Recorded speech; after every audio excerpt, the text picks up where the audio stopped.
Kasih saudara, Anda masih bersama kami di Kompas Petang, saya Cynthia Rompas. Saudara, usai kalah lawan Uzbekistan, Timnas U23 langsung berbenah menyiapkan strategi melawan Irak. Pelatih Sintayong juga meminta pendukung Timnas kembali memenuhi stadion di laga hari Kamis. Pelatih Timnas Sintayong terus mempersiapkan timnya melawan Irak dalam pertandingan hari Kamis. Indonesia akan kembali diperkuat Rafael Struijk di lini depan. Sementara untuk lini belakang, Sintayong juga memiliki pemain pelapis untuk mengisi posisi yang ditinggalkan Rizky Ridho. Kualitas permainan Irak diyakini tak akan lebih bagus dari Korea Selatan dan Australia. Lantas bagaimana peluang Timnas Indonesia U23 untuk menghadapi Irak dan memperebutkan tempat ketiga di Piala Asia dan tiket final menuju Olimpiade Paris 2024. Lebih lengkap kita bahas bersama pengamat sepak bola Moses Sousa dan mantan penjaga gawang Timnas Kurnia Sandi. Selamat sore Bung Moses dan juga Mas Kurnia. Terima kasih sudah bergabung bersama kami di Kompas Petang. Ya, selamat sore Mbak Cynthia, selamat sore Mas Kurnia. Bung Moses, kira-kira perspektif Anda nih, masukan Anda saat nanti melawan Irak, apa yang harus dipersiapkan Indonesia? Ya, yang harus dipersiapkan oleh Indonesia pertama dari faktor non teknis dulu ya, Mbak Cynthia ya. Siap. Coach Sintayong mengatakan bahwa setelah pertandingan melawan Uzbekistan, kita kalah 0-2, satu hal pertama yang dia sampaikan adalah pemain kita tuh terlihat gugup pada saat ingin memulai pertandingan. Dan itu memang tercermin bagaimana cara kita bermain. Berbeda saat kita melawan Yordania maupun saat kita mengalahkan Korea Selatan. Ya, kita sama sekali tidak bisa berbuat apa-apa. Sama sekali kalah segalanya dari Uzbekistan. Kita terkurung dan lain sebagainya. Nah, faktor non teknis inilah saya pikir yang harus dibenahi. Jadi pemain harus bisa lebih tenang. Dan yang paling penting, lagi-lagi ini non teknis, harus bisa lebih termotivasi. Kalau pada saat partai semifinal kita memimpikan kita masuk final kemudian juara Piala Asia, nah kali ini mimpinya adalah kita bisa terbang ke Paris. Jadi mengalahkan Irak, kita langsung terbang ke Paris. Jadi bisa lebih termotivasi.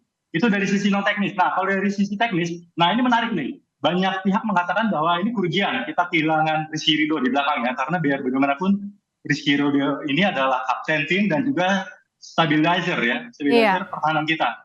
Nah, saya justru melihatnya bahwa bisa jadi tanda kutip keuntungan. Kenapa? Karena saya pikir ini adalah saatnya bagi Coach Sintayong untuk bisa mengubah pola. Ya, mengubah pola.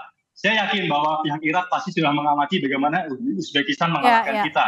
Ya, begitu gampang pertahanan kita dibongkar. Nah, dengan absennya Rizky Ridho, maka bisa jadi kita akan memainkan 4 pemain belakang. Jadi polanya 4-2-3-1. 4 ini, 2 back tengahnya adalah Wagner dan juga Ferrari. Ya. Sementara Komang bisa di bangku cadangan. Saya pikir seperti itu. Karena kalau kita memasangkan 3 pemain belakang, 3 back tengah, ya Komang, Ferrari, dan Wagner, seandainya 1 pemain cedera, ini lebih repot lagi nih nanti untuk mengecaknya.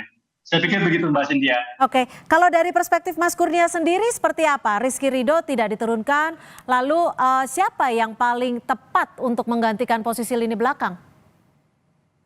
Baik, saya sependapat dengan Bung Moses tadi ya, kita harus lebih berpikir tentang non teknisnya, karena kemarin kita kalah lawan Uzbekistan dan ini adalah kesempatan untuk timnas Indonesia untuk berbuat lebih banyak, sehingga kita harus menargetkan kita harus lolos ke Olimpiade Paris 2024 besok ini.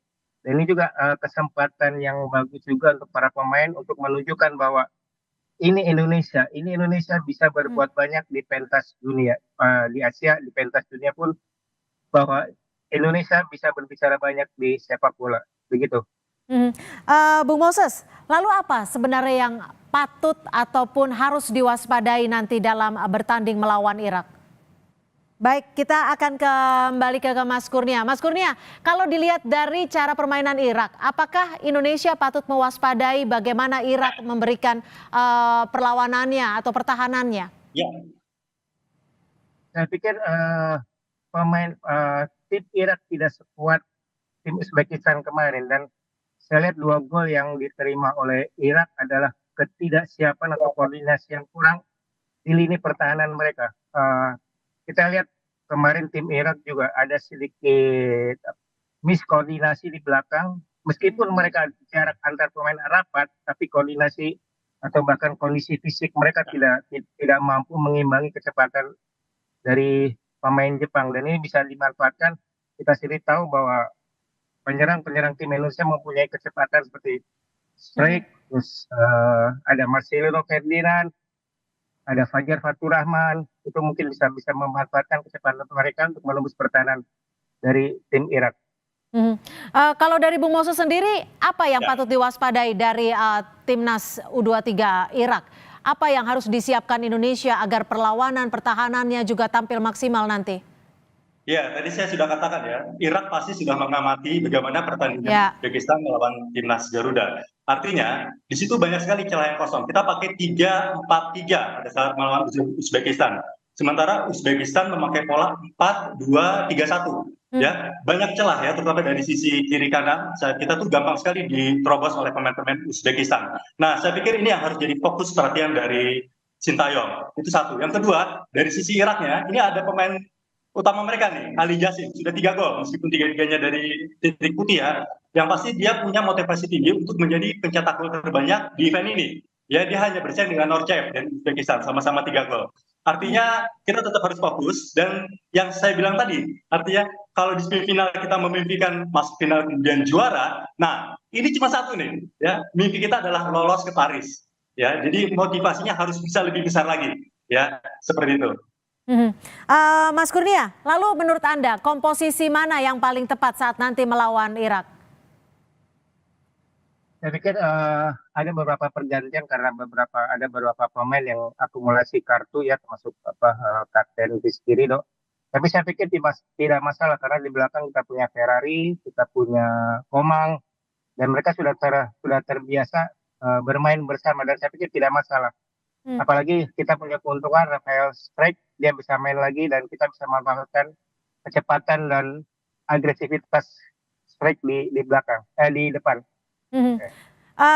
Bung Moses, bermain tanpa kapten seperti itu, apakah ini bisa menurunkan semangat ataupun motivasi dari para pemain lainnya menurut Anda? Ya, banyak yang bilang di atas kertas seperti itu ya, tapi ini adalah pertandingan penting. Ya, siap tidak siap, kita harus masuk ke gelanggang, kita harus masuk ke lapangan, dan kita juga punya figur lain selain Rizky Ridho di belakang, ya, yang menjadi kapten. Ya, kita lihat pada saat Rizky Ridho keluar pada pertandingan semifinal melawan Uzbekistan, ban kapten disandang oleh Nathan Choaon, ya, dan ini juga leadershipnya bagus nih. Ya, jadi saya pikir kita lebih menatap pertandingan ini pertandingan penting, siapapun pemimpinnya, ya, kita fokus dan lebih termotivasi. Itu Mbak Cynthia. Baik, kita akan kembali lanjutkan dialog sore hari ini, tetap bersama kami di. Dan terima kasih atas perspektif Anda, pengamat sepak bola Moses Sosa dan juga mantan penjaga gawang timnas Kurnia Sandi sudah bergabung bersama kami di Kompas Petang. Selamat sore. Terima kasih.